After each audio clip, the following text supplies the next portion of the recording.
I think at the end of the day, it's always knowing how to provide value. Pwede kang gumawa pa rin ng content na hindi man super professionally produced, pero maganda yung storya at pagka pinanood ng tao, may mapupulot sila. Yun pa rin yung magbibigay sa'yo nung virality, nung success.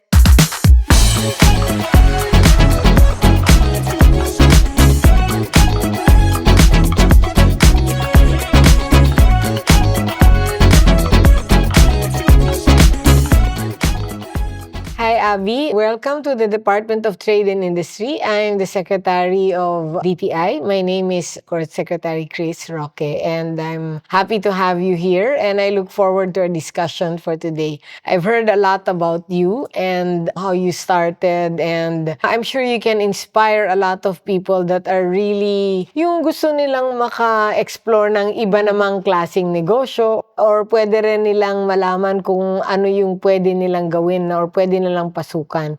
So again, welcome to the Department of Trade and Industry. I'm happy to have you, Abby. Thank you so much for having me. I'm super excited. Yes. Go ahead, Abby.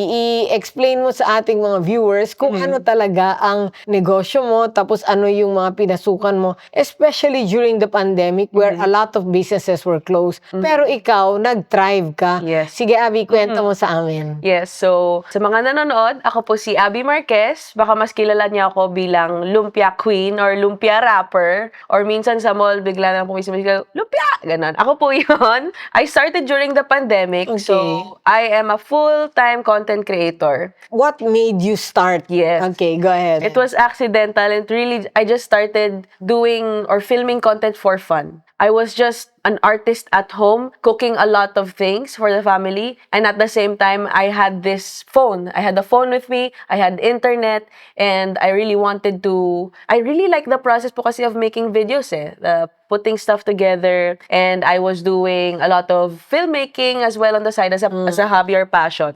And dahil online class, ang dami ko lang po talagang time to cook for my family and film the food that I cook. Okay. And especially po na-trigger siya because during that time, January 2022, na-announce na may bagong variant, yung Omicron. And I feel like as a creative, I really needed something like a creative outlet to just express myself. A lot of creatives po actually really flourished during that time because everyone was on social media. I saw that opportunity na ang daming taong nasa internet at gumagamit ng phones ngayon because everyone is at home. Why not try creating digital videos and share what I love? Sa umpisa po, it was really just for fun. But what really made it a career for me is discovering that there is an industry behind content creation where we are partnered with clients and brands that want to use our audience as platforms to share their products. So I think it's a career born out of my passion for cooking and making videos. And it was just random night na videoan ko nga tong niluto ko and publish it. And then nag-viral po siya.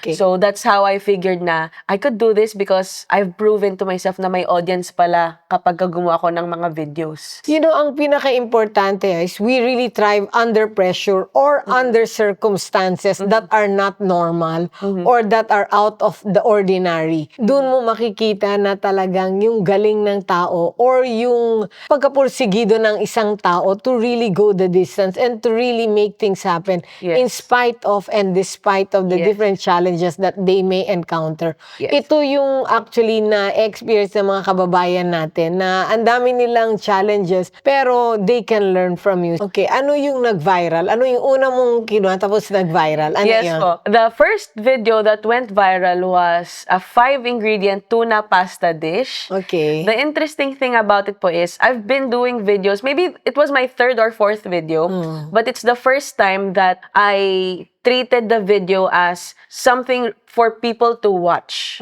Kasi po, yung mga una kong ginawa na videos, it was just for my personal use to archive my own recipes. Itong video na to, ang peg ko dito ay kailangan to provide value to other people. Because I remember I started it with this new simple dinner recipe is gonna be your new favorite dish and it only takes 5 ingredients. Pero ano yung trait mo na naging kasi ang dami naman nagpo-post ng Yes. mga video na nagluluto or nag-ano. Ano yung trait mo that you can share to the others na nakakuha ka talaga ng audience sa mga manonood? I think ito time and again, I've proven that this is the secret to success in content creation is knowing what your audience values. I think it's also the same thing in business. When you know what your audience or what the people need and you know you can provide that, doon ka makakahanap ng connection with your audience. So during that time, people were at home, gusto nilang magluto sa bahay, pero not all of them know how to. And I know how to cook. And I know I could teach people how to cook. I know how to deliver it in a bite-sized 1-minute video. So people really resonated with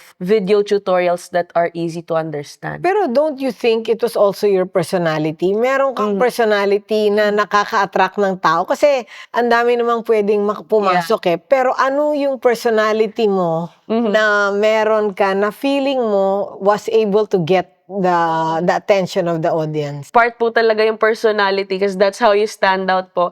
I think it's me being very willing to be vulnerable and look organic and show authentic moments in the kitchen. Because I remember, sabi po ng mga tao noon sa akin nung nagsa-start ako, nakakatuwa kasi kunyari may natapon po akong niluluto ko or natalsikan ako ng mantika or nagfe-fail yung pinrito ko, natutuwa sila kasi this is something very refreshing and they don't see often, is that I show those authentic mistakes in the kitchen and they find it more relatable. Kaya parang nagiging mas friendly sa kanila yung thought of cooking because I show them what really happens. It's not very polished. And Okay, for some people who don't know what you do or have never watched you, sampulan mo nga kami.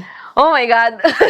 So, Let's say, quick so for lang, let's say, example, okay. gagawa tayo ng lumpia recipe video, right? So, I'll start with, ano ba yung lumpia na gustong matutunan ng mga tao ngayon? Let's say, lumpiang Shanghai. I'll start with a hook. Alam ko, ito ang una mong hahanapin sa handaan. Iluto natin yan. So, get a bowl, combine all of the ingredients, wrap your filling in lumpia wrapper, fry until golden brown, and that's it. This is how you can enjoy your favorite item in handaans every day. Let's say matalsikan ka. Kasi you said Yes. yun ang yung matalsikan Yes. ka or ano Kung ka. matalsikan ako, Okay, isasama ko okay, po yan. paano? Anong sasabihin mo? Let's say, It happens may aberya na organically po, mangyari. yes. Oh, let's say, when you're shooting. Po is, I film myself cooking, and dahil ako lang po yung editor and yung videographer, I have the whole control of the process. I would intentionally keep that clip of me failing or namatalsikan in the final video. No, pero how would you say it? Let's say matalsikan ka. Ano lang po?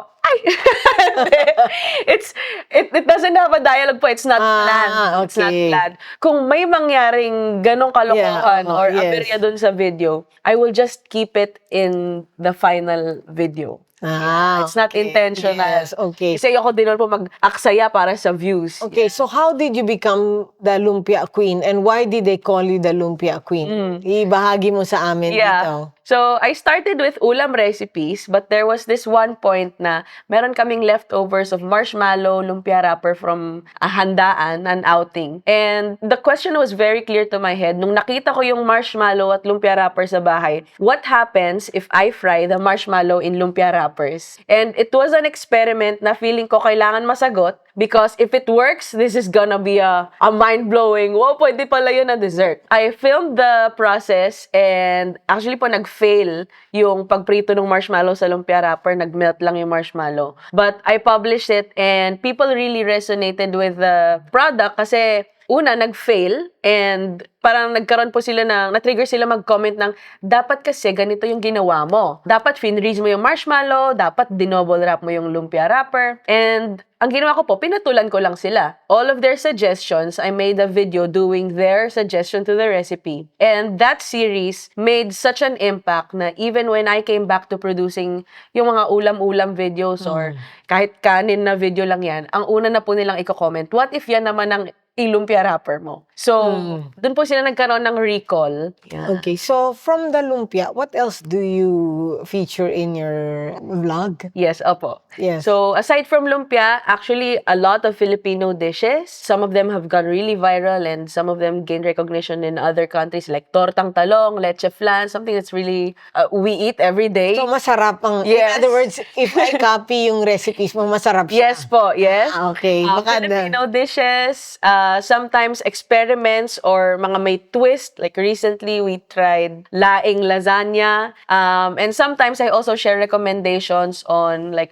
local businesses to support in Manila, mga good eats, good finds, but mostly cooking po, tutorials. Pero how did you get the interest of Gordon Ramsay and of all these international stars being the lumpia queen? And why did they call you lumpia queen? Yeah. So finally po yun, nag-recall ng mga tao ay ako si Lumpia Queen, ako yung taong nilulumpia ko lahat ng bagay as an experiment. And I think ito pong international collaborations, it was a long journey to finding what you value and expressing it loud enough so that it attracts people who share that same value. So para sa akin po, it's proudly Filipino. I cook the dishes and teach people the dishes that we eat at home. And when foreign or people from other countries see that this is what I do, when they want to connect with the Filipino audience, they want to collaborate with me because they want to learn how to cook the dish and they want Filipino people who watch me also find out about them. Okay. How long did it take you to be able to become this successful or at least parang successful enough na masasabi mo na ay kilala na ako ng mga tao, maybe not as you are now but at least in the start na parang uy, I can say papunta na ako sa success? Oh. How many months, how many years, how many episodes? I think I would call myself successful nung kumikita na po ako. I don't know what point, kung in your first million ba or in what milestone you can call yourself successful or pag dinadagsakan na Para sa'yo. Not, syempre, success is really relative. Yes. No? For others, success could mean so many small things. For others, success means big things. Yeah. But para sa'yo, when did you consider yourself, oh my God, I'm already successful. And oh my God, ito na yung magiging pathway ko. Dito na ako, how will I say, I'll really pursue this na. I think it was 6 months after I started. So what happened during that time is I graduated college exactly 6 months after I started. And the same month, I earned my first million with content creation. And with the money I earned, I really invested that into equipment that I can use in content. And dun ko po na-realize na in just 6 months, I earned something na hindi ko inakalang ma-earn ko in 5 years as a savings if I went to yung traditional na jobs that I wanted to get. So during that time rin po, I was already having a community of more than 1 million followers. Para sa akin, doon ko nalaman na this is for me because this is success na for me because I'm doing something that I love and I'm earning from it and I'm giving other people value. Ayun po, nalaman ko na ito pala yung industry na gusto kong mapuntahan. Hindi lang pala mga traditional careers in hospitality kasi dun po yung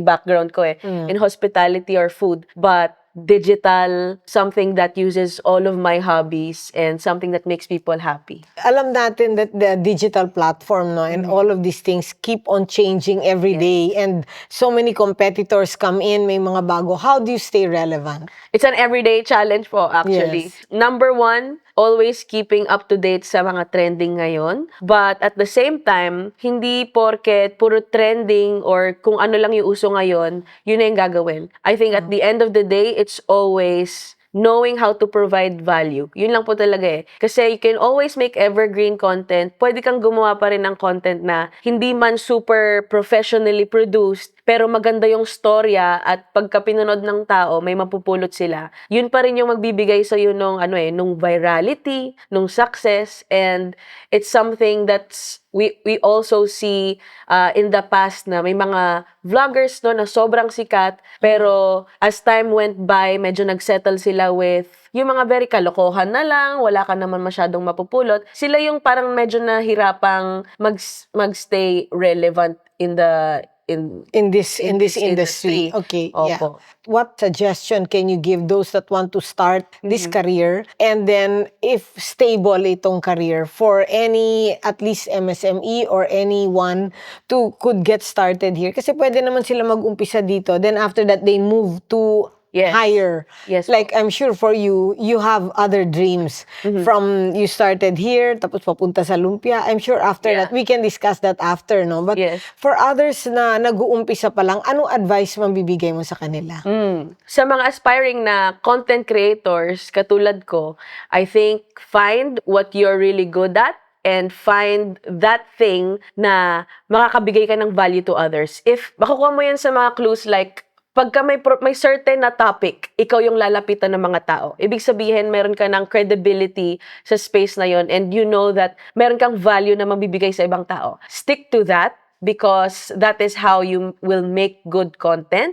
And para naman sa mga business, I think what they can learn from this is the power of social media and the power of digital platforms. I think for businesses, I also had a food business before. Social media is one of the cheapest if you make the content yourself, not when you like get an agency to make Yes, of everything for course, you. yeah. It's one of the easiest ways to promote your product and also promote it authentically as well with word of mouth. We have TikTok and Instagram na may mga algorithm na they will help you gain that reach. So what they can learn from it is use it. Do not ignore it. I think most or all of the successful businesses nowadays, for sure, they have social media. Actually, Abby, you hit it on point, no? Me, I really encourage all our MSMEs to use social media. Number one, it's the cheapest way Yes. to get started. All they need is the phone, themselves, and the product. Pwede na Yes. sila mag-umpisa. And Yes. then from there, they can really see how they can move forward. Aside from that, 7,600 islands din tayo. So that's also the fastest way to get the message across. And for us to be able to disseminate information. So napaka-importante yung from this chapter of yours, no, how do you plan to move forward? Or do you plan to stick to this career? Yes, as long as I could, I would want to stick to this career. But at the same time, for stability, I'd also want to look into having a product because I think nandun po yung longevity is both having this social media presence and also having a product na something tangible. Yes. And at the same time, I also want to look into traditional forms of media as well because right now we're just on social media, TikTok, Reels, YouTube, Facebook. But traditional platforms like longer videos, TV, print, or cookbook, yun po yung mga gusto ko pang ma-explore. Explore. How many followers do you have? I think last check, nasa total of 9 million po across Wow, platforms. ang galing mo naman. Yeah. How long did it take you to have the 9 million followers? 3 years na. That's good. So, what can you impart to our audience here? Let's say, for us, no, we always tell the people, take advantage of all the programs that the DTI has for you. We always tell them that if they have a dream, they have to try to pursue it and they have to try to make the best and the Yes. most out of whatever is given or whatever they have, no? But for you, message can you give to the MSMEs out there who also want to get into this kind of business or who are exploring ano pang negosyong pwedeng pasukan or or they want to be someone like you? So, aside from the use social media to promote your products, I think for businesses, also use social media to find what people are interested in. Look at the trends, kung ano ba yung mga, for example, the chocolate pistachio trend. Yes, yeah, that. A lot of businesses released new products na pistachio flavored and they found success in that. So, use social media to know what people are interested in right now. Make trends for people who are inspiring content creators. Focus on learning more about your craft because you are entering into a business of providing value to others. So what value can you provide if wala kang, it's in the best interest of your business if you invest in yourself. And when I say invest in yourself, if you learn more about the craft, meaning you can share more to others. So bago ko may mabigay sa ibang tao, kailangan ipunin mo muna yung maibibigay mo. Wow, napaka-exciting talaga ng life. How old are you now? I'm 24 po. Very young. Oh, how long? So you've been in this to 2021. You will be able to inspire a lot of people. And ang galing, di ba, ng story mo. Parang napaka-simpleng dream na we just had to go for that dream. Yes. That's what I always say. We have to take the chance. We will never know. That could be the main thing, Yes. di ba? Parang ang ganda din ng story, no? Yes. So, do you have any brothers, sisters? So, what do your parents think of all of this success that you have now achieved? My parents, very supportive. I think it was easy for them to support because very fortunately naman po, nung nag-start ako, I found the way how to monetize it already. I have an elder sister, another sister younger than me, and another, yung bunso namin lalaki. Ayan. Lahat kami, we're all very creative in our own ways. And as of now, ako pa lang yung napadpad dun sa expressing it on social media. But in my family, we're all very creative. So, meron kaming culture of encouraging each other to try new, unique things. Okay, what is the secret of your success? What will you say? Bakit successful ako? Anong meron ako?